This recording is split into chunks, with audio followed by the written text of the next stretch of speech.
黄金、白银今天一起跌。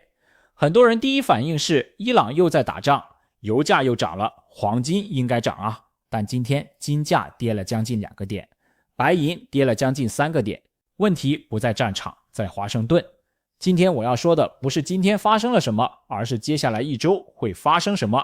2个时间点你必须记住，周五美东时间早上8点半，还有下周三美东时间下午2点。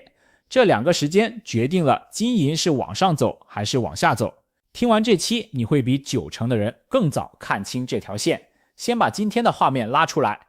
6月4号纽约开盘之后，黄金从4560美元跌到4470美元，白银从75.6块跌到73.4块，美元指数反向走强到 99.53， 10年期美债收益率冲到 4.49%， 美股反而还在涨，标普500创新高 7571， 这一组数字放在一张图上，你会看到一个反常识的画面。黄金、白银、美元、美债收益率4个东西同时在说话，而且说反话。黄金和美元按道理是对手戏，今天一个涨一个跌正常，但黄金和美债收益率同时跌是少见的。这意味着什么？意味着市场不是在交易避险，而是在交易一个更具体的预期。6月16到17号美联储的会议，降息可能要推迟了。而周五美东时间早上8点半的非农数据是这件事的最后一个变量。很多人看到金价跌，第一反应是不是牛市要结束了？我告诉你，今天这一跌跟牛市没关系，跟美联储有关。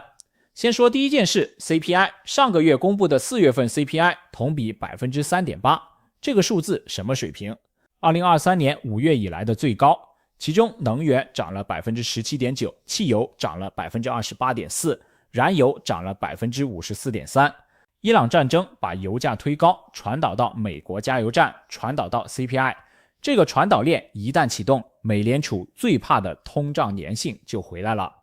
第二件事 FOMC 降息预期被清零，1个月前市场还压住6月 FOMC 降息50个基点，现在 CME FACT Watch 把概率从2%压到接近0。6月16到17号的会议是 Watch 接任美联储主席之后的第一次，他现在面对的环境是通胀反弹，油价推升，10年期美债收益率冲到 4.49% 的1年高位。克利夫兰联储主席哈马克公开警告，如果通胀压不住，可能重启加息。第三件事，美东时间周五早上公布的非农，市场预期5月份新增就业19万人，远低于4月份的 27.2 万，失业率预期持平在 4%。 周五美东时间早上8点半公布，这是 FOMC 前最后一块拼图。如果实际数字跟预期一致或者更弱，说明经济在软着陆，美联储反而有空间等一等。如果意外强，比如新增25万以上，那软着陆加通胀粘性就同时确认，6月 FOMC 的鹰派基调就锁死了。这3件事串起来，逻辑链就清楚了。CPI 反弹告诉美联储还不能降， FOMC 会议把这种预期定价进去，周五美东时间早上8点半的非农是验证这个定价的最后一击。你可能会问，那我该不该现在买金？我的看法是，这个问题问错了。今天这一跌不是趋势的反转，是趋势的减速。短期看 FOMC， 中期看通胀，长期看地缘。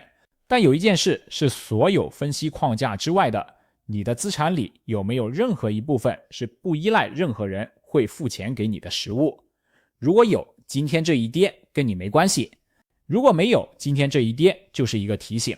说到这里，如果你也想给自己配置一点实物黄金，不靠券商，不靠对手方，我合作的实物经营平台 Bullion Star 在新加坡有实体金库，一刻起买，没有最低门槛。描述栏和置顶留言都有链接，可以去看看。说完逻辑链，我们来看市场里的人怎么想。不是所有机构都看空金银，分歧非常大。看空的一方主要是华尔街的几家大行。高盛上周把黄金的短期目标价从5000下调到4700，理由是如果 FOMC 推迟降息，实际利率往上走，持有黄金的机会成本就增加。摩根士丹利也发出了类似的警告。如果周五美东时间早上公布的非农超预期，金价可能在2周内回踩4300，这是空方的逻辑。利率高位，金价承压。空方还有一个隐含假设，通胀是暂时的。他们认为伊朗战争推升的油价是地缘冲击，会随着局势缓和而回落。一旦油价回落， CPI 就会跟着降。这个假设成立的话， FOMC 的鹰派立场不会持续。但是2023年5月以来的历史告诉我们，能源价格的回落从来不是一条直线，它会在高位震荡几个月，每一次反弹都会重新推高通胀预期。所以空方的逻辑在数据真正转向之前其实是很脆弱的。看多的一方主要是亚洲和中东的央行。世界黄金协会的数据，2026年第一季度全球央行净购金量295吨，同比增加 5%， 其中中国央行连续17个月增持，俄罗斯、土耳其、印度、新加坡的央行也在买。他们的逻辑是，不管短期怎么波动，美元体系的长期信用在弱化，储备多元化是10年级的事。这是多方的逻辑，央行接盘，民间跟进。多方的力量还有一个特殊的来源，零售投资者。2026年到目前为止，全球黄金 ETF 的资金净流入已经超过2025年全年，其中亚洲零售账户增长最快，特别是台湾、香港、新加坡的华人账户。这些钱不是热钱，是抗通胀加对冲美元的结构性配置。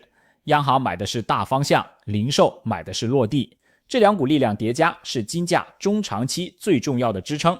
还有第三种人，机构对冲基金，他们不在多空上选边，而是做波动率。芝加哥期权交易所的黄金 ETF 波动率指数今天跳到了24，是今年以来的高位。这意味着什么？意味着接下来一周，无论金价涨还是跌，振幅都会很大。对冲基金在压住的不是方向，是振幅。你如果做短线，今天这一跌之后，最该小心的不是继续跌，而是突然反弹。普通人最容易犯的错误是把机构的话当自己的判断。华尔街说金价要跌，他们说的是下周，是短期。央行说金价要涨，他们说的是未来10年。你的钱，你的时间，你听谁的？我的建议是听自己的。你的家庭要不要抗通胀？你的退休规划要不要分散？你的孩子未来要不要一个不靠任何人的底？这些问题的答案比任何分析师的预测都重要。我们来推演接下来可能发生的2种情况。第一种剧本，周五美东时间早上公布的非农低于预期，比如新增15万甚至10万，失业率升到 4.1%， 这意味着劳动力市场真的在降温。美联储6月的会议就有了鸽派的空间，市场会把9月降息的概率从现在的2成5推高到4成以上，金价可能在48小时内反弹回4550，白银因为工业属性更强，可能反弹到75.5块。第二种剧本，周五美东时间早上公布的非农超预期，比如新增25万以上，失业率反而降到 3.9%， 这意味着软着陆加上通胀粘性同时确认，6月 FOMC 的鹰派基调锁死，金价可能回踩4300美元，白银可能跌到70块附近，金银比进一步从 60.8 推高到62以上。但还有第三种可能，黑天鹅。历史上非农数据多次出现颠覆市场的意外。2022年9月公布8月非农，市场预期新增30万，实际只有23万，金价单周涨了 4%。2024年3月公布2月非农，预期20万，实际 27.5 万，金价当日跌了 2.5%。数据公布后，市场往往会有一个超调，先冲向极端，再慢慢修复。这意味着不管哪种剧本，周五的行情波动会很大，振幅可能达到 3% 以上。你的券商 App 周五会非常热闹。不管周五数据是哪种剧本，未来的路只有3条。第一条路，美联储9月降息。CME Fed Watch 目前给的概率是 25%。如果周五数据公布之后，这个概率被推到 40% 以上，金银会快速反弹。但即使反弹，也不会回到今年年初的高点，因为利率仍然高于历史均值。第二条路，美联储全年不降息。如果通胀粘性持续，油价不降，周五数据公布之后，9月的概率被压到1成以下，金价可能跌到4000美元整数关口。这时候央行的购金会成为最重要的支撑。零售会观望，机构会做空波动率。第三条路，重启加息，这是最不可能但最危险的一种。如果哈马克这种鹰派声音越来越多，如果油价再升一档，重启加息的预期会被市场提前定价，金价可能短暂跌破4000，向3800靠拢，但这种情况发生的概率，市场目前给的不到 5%。 三种路概率怎么分？我的判断是，第一条4%-5%，第二条4%，第三条1%-5%。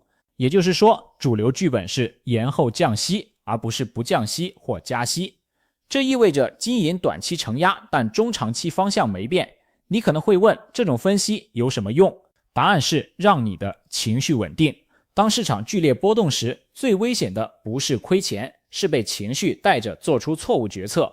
你知道有3种可能，每种有对应的剧本，你周五就不会在数据出来那一刻手忙脚乱。这就是分析的价值，不是预测未来，是让你的行为有逻辑。不管周五数据是哪种剧本，有一件事不会变，你的生活不会因为周五这一个数字改变。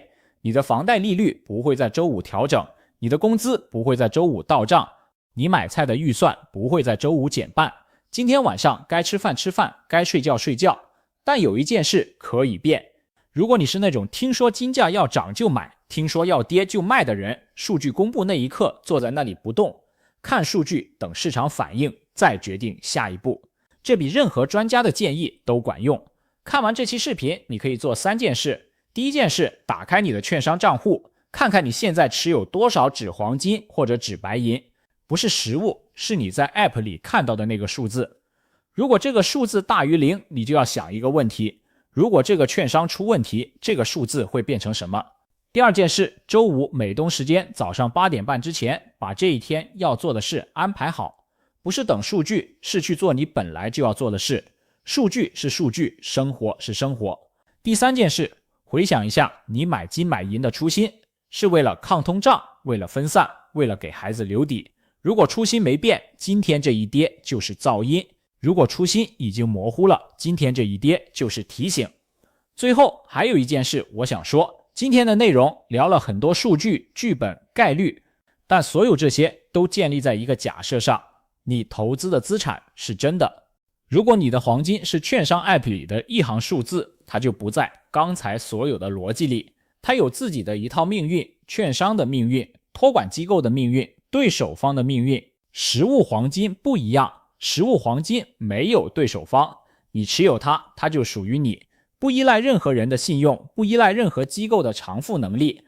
这才是黄金在过去5000年里成为财富锚的根本原因，也是为什么在每一次危机、每一次币制改革、每一次政权更迭之后，黄金都能从废墟里站起来。如果你的资产里还没有这一份不依赖任何人的东西，今天就是一个好时机去想一想这件事。不一定周五就行动，但值得放进你的下一步计划里。今天聊到的实物金银配置方向，描述栏里有链接。Bollingstar 新加坡实体金库，一刻起买，零门槛。感兴趣的话可以去看看，我们下期见。